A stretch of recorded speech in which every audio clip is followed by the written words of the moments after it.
Science communication is a fundamental thing. Artists inspire scientists and scientists inspire. These are the people who represent humanity. So 5 days of talking and meeting lots of people. The climate will take 10, 15 years. The cyber threats can come in 1 or 2 days. But isn't that your favorite part of it? Yeah, but it's private. It's you show me?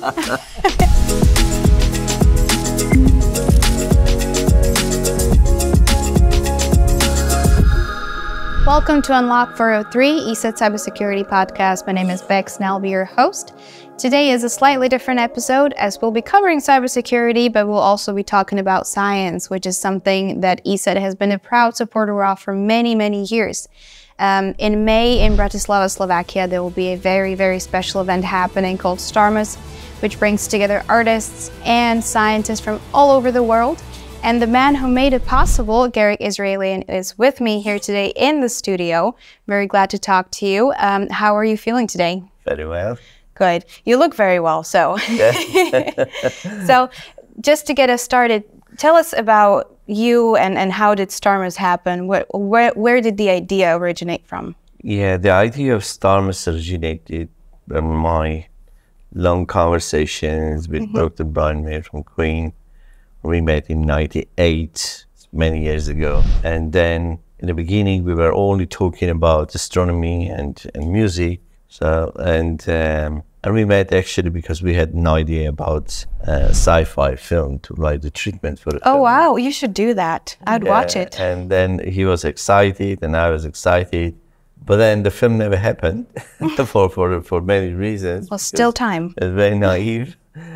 But then this led us to more seriously consider about science communication, what films can achieve in terms of bringing science to society. So I was telling him my stories, how I've got inspired from sci-fi, and he was telling his stories, what happened. So there were many, many conversations that were permanently talking about how arts can help science, to bring science to public, general public, right? And artists playing a very important role, because it's obvious that scientists can never touch people's soul and their hearts, because science is a very straight thing. It's not so emotional. It will get emotional if you understand it. But very, very few people understand science. Very few people really deeply understand science. So to get this emotional part of science, it's not easy. But music is very immediate. Music is close. People get emotional with music anywhere. From 1 year old to 99, they don't need any preparation. They don't need to read. They don't need to study. So the music, it just flows into your head. Yeah, into your heart. And the science gets emotional only if you are 3, 4, 5 years old and you watch the moon, and then that's very exciting and you are emotional, etc. But then it's gone. Yeah. And then after that, to get science emotional, it's practically impossible. It's very hard. I remember you talking about there's an overlap between science and art. The artists inspire scientists and scientists inspire. Yeah, absolutely. So is that what's happening during the festival as well? These people meet and they collaborate? It happens a lot. So far it was happening with our community, those artists that we bring to science. And we bring not only musicians, we brought, 4 or 5 times we had Paul Franklin. Paul is a special effects supervisor that has been working in film industry for many, many years, creating special effects. He did Inception, he did Interstellar, he did Batman, he did a bunch of movies, and he got 7 Oscars. Wow. For the best special effects. And he's an artist. But he give a talk at STARMUS several times about how science helps to create those special effects.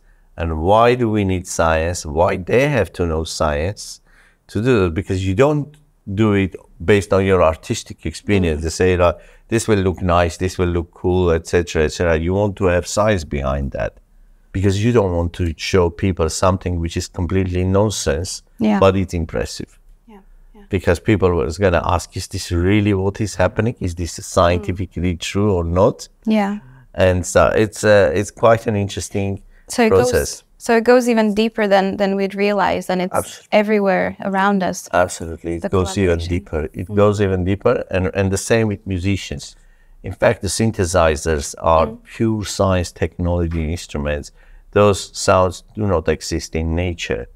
So apparently humans are able to create a forest, a jungle, infinite jungle of sounds, which you will never find in nature. It's incredible to hear like that. I never thought of it. And they get emotional about that. Yeah. So look at Jean-Michel Jarre. So these are classical examples. I'm always surprised how creative is a human brain. You create sounds which make you emotional, and then you use those sounds to create music that makes emotional millions of people. That's why I think in Starmus there's so much potential.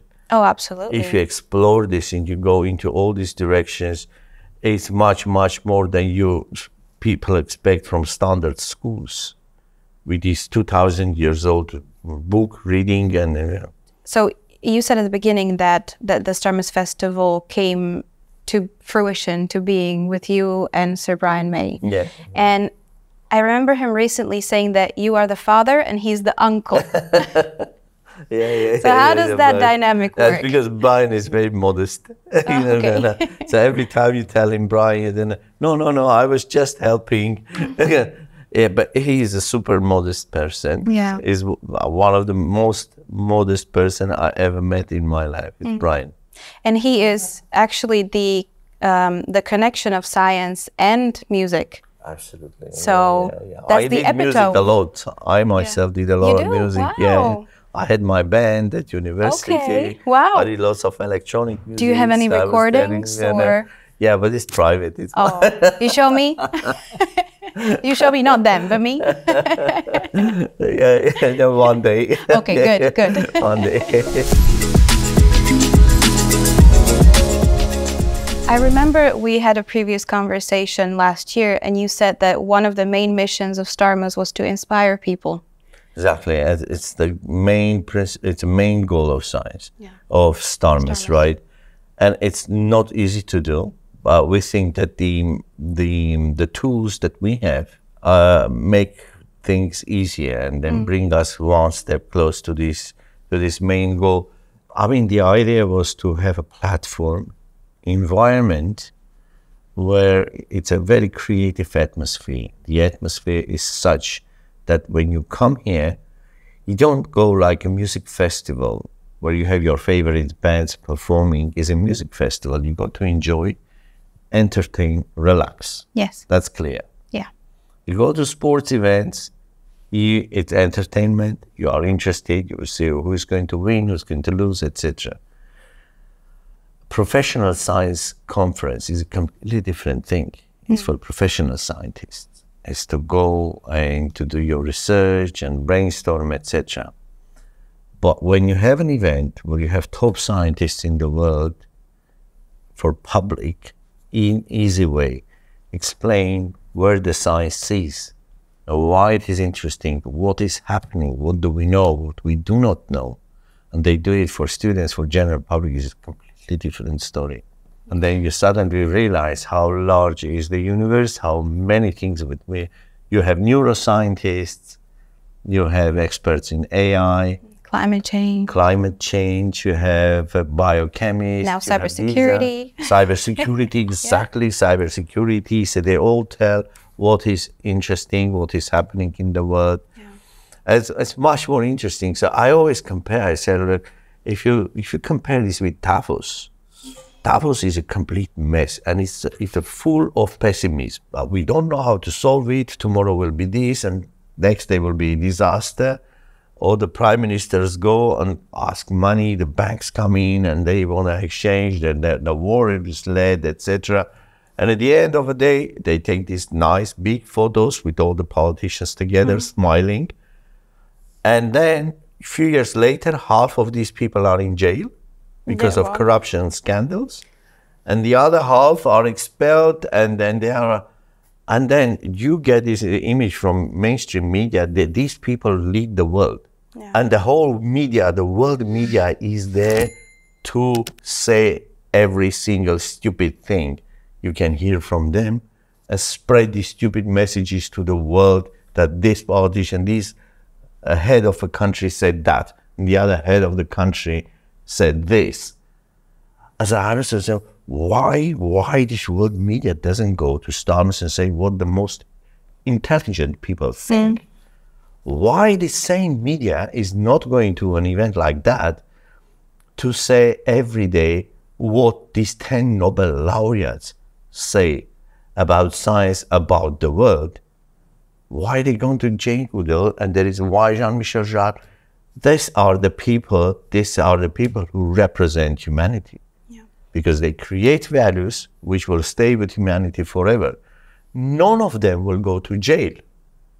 So why don't you go and talk to those people? These are really people who should inspire the next generation of scientists, and that's where the quality is. So every time I see the Starmus, and I get very upset with the world mainstream media. It's a disaster. But that's why people should come to Starmus to hear. That's why they should come to Starmus. And it's so nice because you can reach them. We never do this security VIP treatment, like you cannot go and talk. No, it's all open. You can go. That's a wonderful opportunity. Any astronauts. Yeah. You can go to talk to any star. Even Brian May, who is a big star. Brian is always walking around Starmus with selfies, with photos. He sometimes gets so tired that we rescue him because there's so many stops and photos. Yeah. After half an hour, he's happy to talk to people, but apparently the people, they don't talk, they want to have selfies and autographs, and that makes him very tired. Yes. After half. And he said, I wish they would talk to me. We'll make it happen. And I imagine it must be really tiring after, is it 5 days is the festival, correct? Yeah. So 5 days of talking and meeting lots of people, thousands of people even, it must be really tiring for, not just you and Brian, but everyone involved, right? Everyone involved, But isn't that your favorite part of it? Yeah, it's cool. It's nice. This is you better get tired from that than from anything else. From good things you can get tired. Yes. That's the good kind of tired. It's a good kind of tired. Like yesterday, we had this press conference and talking about the festival. We were exhausted, but it was nice because it's important. Yeah. Talk about important things, etc. Yeah. When this whole idea of ESET getting involved with Starmus arose, did you feel, because we try to pride ourselves on supporting science, we have ESET Science Award, we work with other companies, we work with scientists. Yeah. Did you feel that there was a connection between Starmus and ESET? Yeah, absolutely. I felt that because my first communications with Anton and Richard, we talk a lot about this, and they showed me what they are doing, what the cybersecurity is about, etc. And I was really happy to see that we both recognize that science communication is a fundamental thing. Yeah. Because if you don't have society respecting science, they will not respect cybersecurity, they will not respect anything. Absolutely. You need educated people to understand that this is a serious thing. And you need that. But you need a certain level of education. And I think, obviously, the whole research in cybersecurity is nothing but a scientific research. Yeah. It's maths, efficient algorithms, all sorts of tools that are scientific tools. Yes. Yeah. And not the chemistry, of course, but it's pure maths and algorithm theory, and probably applying AI. Oh, absolutely. Tools now, and but it's one of the most important threats. And that we have today. Growing. If the climate will take 10, 15 years, the cyber threats can come in 1 or 2 days. It can come in minutes and seconds if you're not careful. Minutes and seconds, yeah. So you see, we all depend on this now. Imagine viruses hitting hundreds of million computers not just stealing data, but paralyzing. But Paralyzing hospitals. It all will collapse. Yeah, It will collapse. So Literally, the world will collapse because absolutely. everything now is based on softs, on computing and IT industry. And if you don't protect it properly, it can crush the whole system. Absolutely. So the cybersecurity is something Very important. Yes. And in one way, it's also good that not the government is handling it, because the government, the experience shows that anything that goes to government and handling it, they crush it because they don't know how to do it. The level of doing it is not good. It's very bureaucratical. It's not efficient. Obviously, we don't want that. Yeah. We want the government to be much more efficient than a private enterprise. We want the government to be much more clever than a private enterprise. But unfortunately, that's not the case. And everyone knows that this is not the case. And there are reasons that this is not the case. So which means we still have to push private companies to make sure that we are safe. We are safe. We make sure that private hospitals are good, because in case if the public fails, you have to make sure that there is still a private which may work. So this is the world in a situation when the public sector is not always efficient, and unfortunately it shouldn't be the case, but we see it is the case. Did you know our owners also have a band? I know that. You know that? Okay, Yeah, so you should play together. All right, I'll do. We need to make that happen. We'll do it. Sure. We want to show that the natural sciences, especially natural sciences, are not limited in textbooks of school or university. There's much more beyond. It's much more interesting than how it is presented at schools. Yeah. It's giving a very simple example of why kids ask so many questions when they are 2-3 years old. It's parents, they bombard you with questions, and then once they go to school, they stop asking questions. Yeah. No questions asked. Why? Because somehow we or the system tell them, shut up. Yeah. And don't ask if it's not a good question. Don't ask if it's a good question. And you have to be silent in a class, because there's only one authority who speaks, is the teacher. So your opinion doesn't really matter. The absolute truth is given by the teacher, and some teachers have more authority than fathers or internet. Or even the truth. Anything, even the truth. So exactly. Yeah. So this is a kind of a mentality which was planted thousands of years ago, right? By standardized education. Exactly. But it's not obvious that when you reach 21st century, you still need to use that. It's absolutely not clear. Yeah. Especially 21st century, we understand much more about psychology and psychology of children, where I'm pretty convinced that when you start separating kids in a class according to their knowledge of something or a capacity to memorize something, you start creating the first mess. Because it's for them mentality is like a punishment. Soul crushing, yeah. It's crushing. It's crushing when your teacher says that one is good and you are bad. But even parents do that sometimes. Parents do that. So all this comparison has a very negative effect. So it kills your individuality, that they are all brilliant, they're all different, and knowing this today and the other thing tomorrow is telling nothing about your capacities or your ability to create, etc. But if we crush kids at the very young age, we won't then have the scientists and the professionals and the people we need, right? Yeah. And then experience shows only rebel kids go up. I was a rebel. Yeah. Were you? So I was very rebel. Good. Yeah. I studied very bad at school. I was one of the worst students at school. Do you ever think about going back to your teachers and being like, ha, look what I did? I didn't go, but they came to me. Wow. Okay. Wow. That's the dream. Yeah, they came and they were shocked. Did they say they were wrong?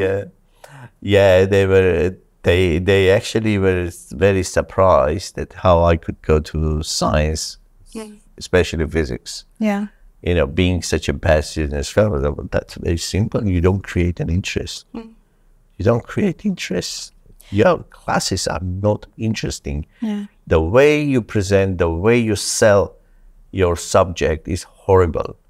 You don't do it. If you want to punish them or you want to make people hate science, you do exactly what you are doing. Did they change their ways? No. It's the systematic thing, and it's a complicated thing. And actually, I had to discuss this idea with several ministers of education, and believe it, that even if some of them you say yes, this is true, but no one is going to make this change because it's too much work.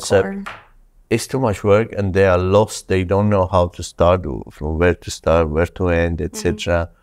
And even today, when you have such a very obvious examples, for instance, in Spain, you have young guys who are leading a YouTube channel in physics. Yes. Millions of followers. The way they explain physics is brilliant. They are incredibly good, do animations, etc., and have millions of followers. So I told the minister that these guys are doing much, much, much more work than your entire ministry. Why don't you recognize them? Why don't you give them a platform? Why don't you send kids home or give them 3 hours to follow these guys, not to your class? But you know that they are much better. Yeah. The guys, they get money from YouTube because they get so many followers that it does some publicity, etc., and pays them. But I think the money they get, whatever they get, is still nothing compared with the work they are doing. I mean, if you are able to inspire and teach millions with your classes of chemistry and physics, you deserve billions. You deserve, if I'm a government, I will give them everything they need, not even bother with any publicity stuff that they have to, if they have this talent. If you have a talent to create a content which makes millions interested, then you have it. Use it. So why I need a minister? To conclude, can you give us like a last message to people to come to STARMAS? Why should they come?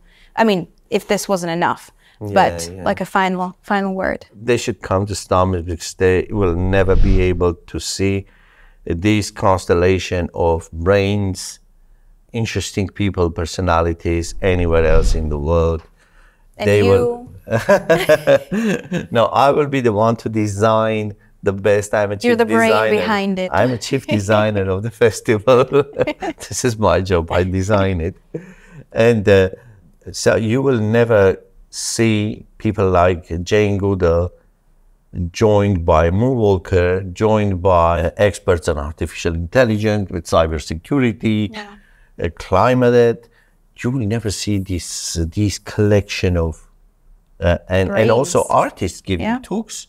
We have Laurie Anderson, she will give a talk. And I was yesterday convincing Jean-Michel Jarre to give a talk. Oh, wow. Yes, to speak. Will he do it? To speak, seems like yes. Good.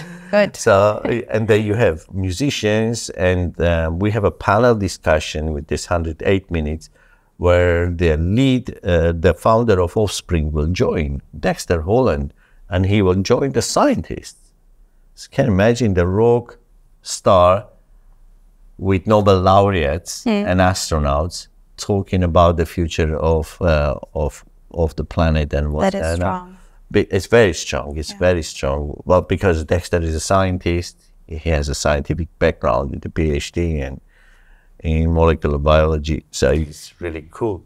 Wow! It seems like all artists are also scientists, there right? Are many, and we are discovering them. So our job was to go and discover who are. Johnny, the guy from Coldplay, he's also an astronomer. He did master in astrophysics in Imperial College. And then there are many legendary musicians. The guy from Genesis, Tony Banks, his physicist, and he did master in physics, and a lot. So it really is interconnected. Very much Absolutely. interconnected. A lot of people who go to science, and at some point they said, no, I'm in arts.